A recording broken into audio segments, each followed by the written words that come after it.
VMRO DPMN po e shton kritikën ndaj sindikalistëve para protestës të paralajmëruar nga lidhja e sindikatave më 2 prill. Sindikalistët do të protestojnë sepse qeveria vendosi që paga minimale të rritet për 1.800 denar pa miratimin e Këshillit Ekonomiko-Social, duke arritur në 24.400 denar, ndërsa ata kërkojnë që të zbatohet harmonizimi ligjor dhe paga të jetë 500 euro. VMRO DPMN vazhdon të sulmojë sindikalistët. Според информациите кои дојдоа до нас од свиркачи во Сојузот на синдикатите на Македонија, покрај Слободан Трендафилов и Трпе Деановски, со енормни примања е и генералниот секретар на УПОС. Според информации кои ги добивме, генералниот секретар на УПОС, додека ги лажа работниците со минимална плата, покрај платата од скоро 80.000 денари, има и примања по други основи и договори на дело, со што годишните примања му надминале 1 милион денари. Sindikalistët nuk i komentojnë akuzat e partisë.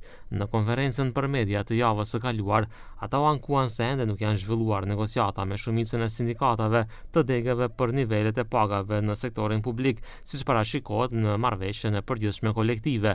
Ndryshe, Këshilli Ekonomiko-Social aktualisht është papërfaqësues të punëtorëve sepse nuk ka pasur komisioni përfaqësues, i cili duhet të vendosë se cila sindikat është përfaqësuese. Reagime ka edhe nga punonjës të arsimit. Ata kanë frikë se me rritjen prej 7% në prill mund të anashkalohet ligji i pagës minimale dhe për marrëveshje kolektive. Ministri e Arsimit Vesna Janevska qetëson, thotë se këto janë spekulime. За жал се појавија бројни шпекулации на социјалните мрежи дека нешто не е во ред со покачувањето на платата. Тоа не е точно, одговорно тврдам дека и оваа година, како и претходните години, наставниците ќе си добијат поголема априлска плата за 7%. Но тоа важи и за сите останати вработени во училиштата и во основното и во средното образование.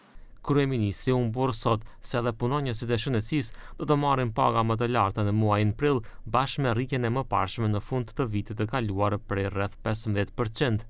Por mbetet e paqartë nëse sindikalistët do të shfrytëzojnë protestat për të luftuar për një pagë minimale prej 500 euro, e cila do të rriste të gjitha pagat në vend, me pagën minimale aktuale për 24.400 denar ose 396 euro. Vendi është në fund në rajon bashkë me Kosovën dhe Shqipërinë.